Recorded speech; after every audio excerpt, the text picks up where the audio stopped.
Welcome to the Greater Arlington Chamber of Commerce. I'm Bryan Weatherford, and I'll be your host today for today's Member Spotlight. Today we'll be chatting with a member here. It's the hospital here in town. They've been in Arlington a long time. Our guest hasn't been with them as long as they've been here, but we're very blessed to have the president of Texas Health Arlington Memorial Hospital, Mr. Blake Kretz. Blake, welcome to the show. How are you? Thank you. I'm doing great. Now, I talked about the hospital. I was looking at the notes. You have a big anniversary for the hospital coming up here this year, don't you? We do. We've been part of the Arlington community now for 65 years. 65 years. Hospital opened up in 1958, and the community went around, gathered 50 cents from everyone. It'd be great to build a hospital for 50 cents, wouldn't it? Wow, that's how they fund it? And that's how they helped fund it.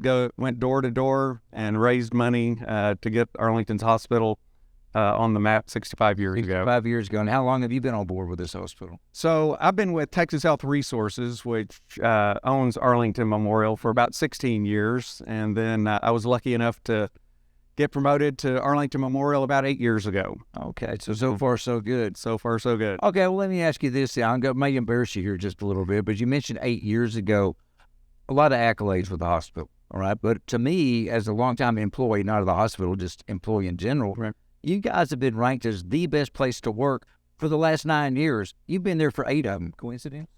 I'd love to be able to take that credit, but Texas Health Resources really focuses on culture and people. And, I think that's what a hospital is about. It's really a building, but unless you've got great people inside of it taking care of the patients, that's what really matters. And so we focus on culture and making sure that we hire the best and that they're treated very well. And that's why we've been voted best to work for in the nation, one of the best in healthcare in the nation for 9 years in a row now. Well, and obviously, as I mentioned, I haven't worked at a hospital. I've been to the hospital Right. more than once. I've certainly had family members. But I think it's safe to say that the culture, the overall environment that you guys create as a great place to work carries over to the patients, because if the employees are happy, they're going to keep the patients happy. Mm-hmm. I don't have to tell you, it's scary being admitted to a hospital. But if you're being able to go into a place that has such a great culture with the staff that's going to be treating you, that's got to carry over to the patients as well. Absolutely.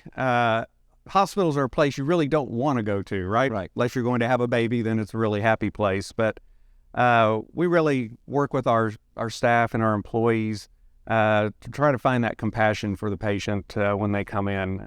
You come in and you give up all your ability to control things. And so we want to make patients as comfortable as they can be in a very unusual environment for people to come into. So the staff make that happen. Well, and it's interesting, too, because I've talked to a lot of people in a lot of different businesses. Hospital care, of course, is a business itself. But the people that are the most successful are the ones who treat their staff the way they want their staff to treat their customers, or in this case, their patients. Right. Fair enough.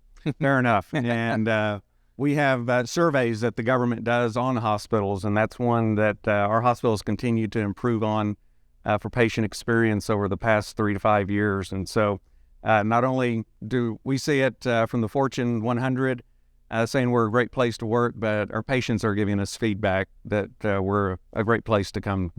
That's super. Well, a big part, of course, of any hospital is the nurses. Everybody talked about the doctors. They're right. important, too. But the nurses. Talk to me about Nurses Week. Is that a big deal? Do y'all do anything special for Nurses Week? We have Nurses Week and Hospital Week coming up here, second week in May every year.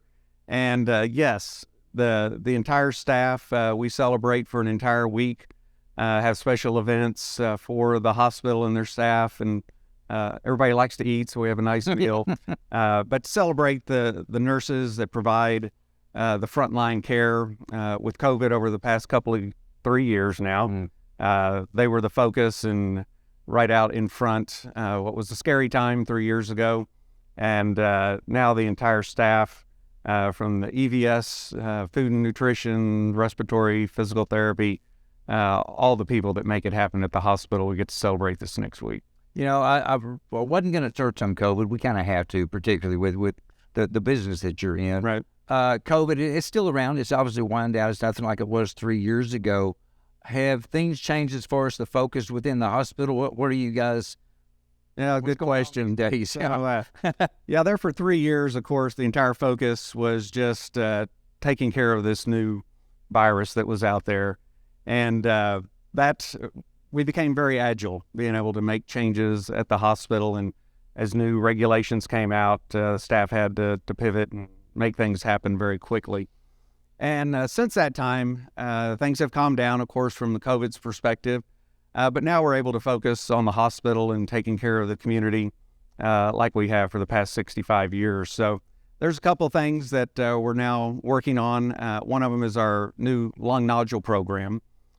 For just lung nodules, we have some new technology. It's called the ION. It's a robot that can go in through your lungs and get to some very small spaces and do a biopsy, where before you would just have to observe a patient to see, if the lung nodule was growing or not. Now we can make a biopsy and find out very quickly if it's cancerous or if it's not.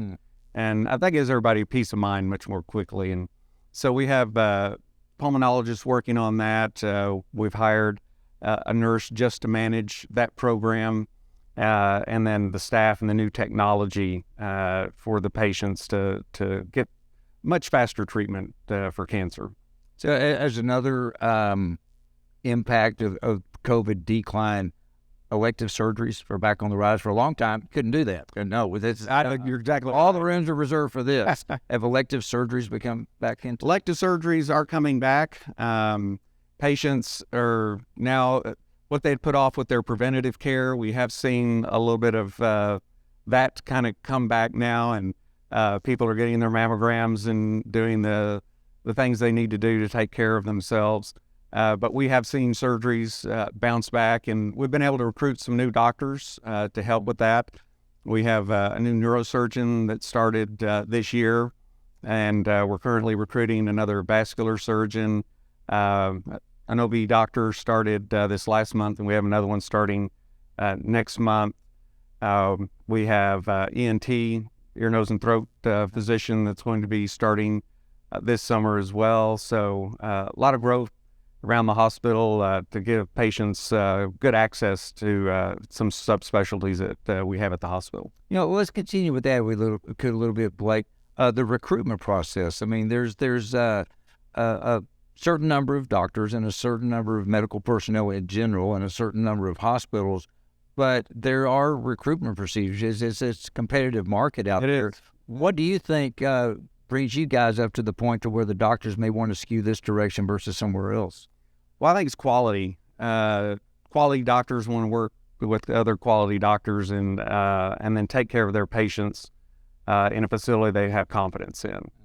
And so when we recruit and talk with physicians, we talked about the top 100 place to work. I mean, I think you can go in a place and you can feel that. And the doctors, obviously, with their 15 years of training, they've been in a lot of different facilities and can get that sense. And so when they talk with the groups that we have at Arlington Memorial and want to join those physician groups and then take care of their patients in our hospital, that's really been a big piece of why we've been able to recruit so well. So it kind of feeds on itself. Every year it does. You add to that top place to work, it probably, from a recruitment standpoint, that's got to be It does. And staffing, everywhere has been a challenge post-COVID, particularly in healthcare.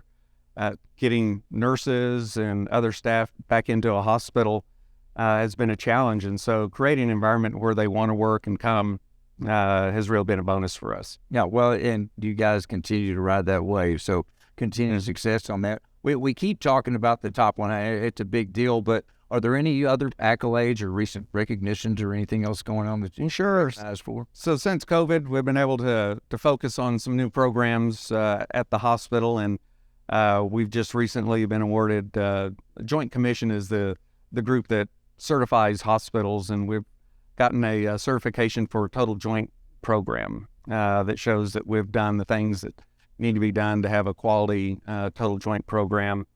Also, our trauma program, we've stepped that up and are now a level 3 trauma center for this region, so we can take more trauma cases into our emergency room, and we've seen that volume go up as we've gotten that certification. We're also level 3 certified for neonatal intensive care unit, and for our mother-baby unit. And these are all certifications from the state. They come in and have to go through a list of things that you have to get done, and we've been able to do that and prove that we're taking care of patients in the best way possible. On the off chance that people watching today aren't sure exactly where you're located, you're right here in, it used to be North Arlington, now it's kind of Central Arlington, Right. on Randall Mill, correct? Right on Randall Mill.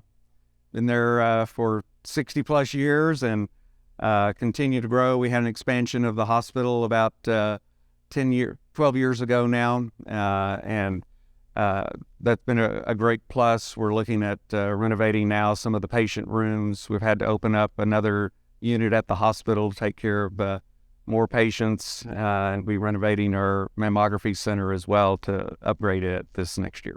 You know, obviously you guys have been serving the Arlington community for a long time, but in addition to serving the community, you serve within the community. I'm out and about a lot, and I see a variety of events and programs and stuff that you guys sponsor. What's the backstory there? Why is that so important for you guys to give back in that way? Yes. Well, we're a faith-based nonprofit hospital, and so we really feel like we need to be a part of the community, not only within healthcare, but be a part of the community to make the community a better place to live. And so we do that through a variety of sponsorships across Arlington, to the arts, to healthcare, to the city. We sponsor a paramedicine program with the city to have paramedics go into the patients' homes to be sure they're taken care of once they leave the hospital. So I think it's just part of our DNA to take care of people, not only when they're sick, but if we can keep them well, we want to make that happen as well. Well, I've certainly noticed it. I noticed it here within the chamber, quite frankly. We have a lot of events here at the chamber, and you guys are always one of the first to step up and help us to sponsor it, to put on the type of event that we want to, not just for our chamber members, but for the community as well. You've been a very active member with the chamber for some time, and I'm just curious, why? What can the chamber do for you guys? I mean, you've been around a long time yourself. Right. Well, I think it's about having a quality community and a place that everybody wants to live. And I think the chamber is a big part of that. They can bring a lot of different groups together to make things happen within a community, not only from the healthcare and the business. So I think the chamber is that piece that helps bind a lot of different groups together. And so that's something we want to be a part of and help promote. And so Arlington Memorial has been a part of the chamber, I think, since they opened up, and we'll continue to do that. Well, we certainly appreciate that, both here at the chamber, but within the Arlington community, and frankly in the North Texas area, because I think your hospital is at the point now to where people that may not even live in Arlington want to head that direction. Absolutely. Is that fair? That's fair to say, yes. We get from all the greater Arlington area, people come to Arlington Memorial to get their services, for sure. Well, Blake, I appreciate you. You're a very busy man. I appreciate you taking a chance to sit down with us today here in the studio to give us a little, not just a backstory of where this thing started 65 years ago with 50-cent donations. There you go. To get to the beautiful, well-recognized, very well-respected place that it is today, and it's right here in Arlington. You're a big part of that. Congratulations on the 65th anniversary coming up here pretty soon, and keep doing what you're doing. We look forward to Appreciate it. Number 70 will be here before we know it. It will be. Okay. Thank you, Blake. We appreciate it. Very good. Hey, folks, as always, we appreciate you as too.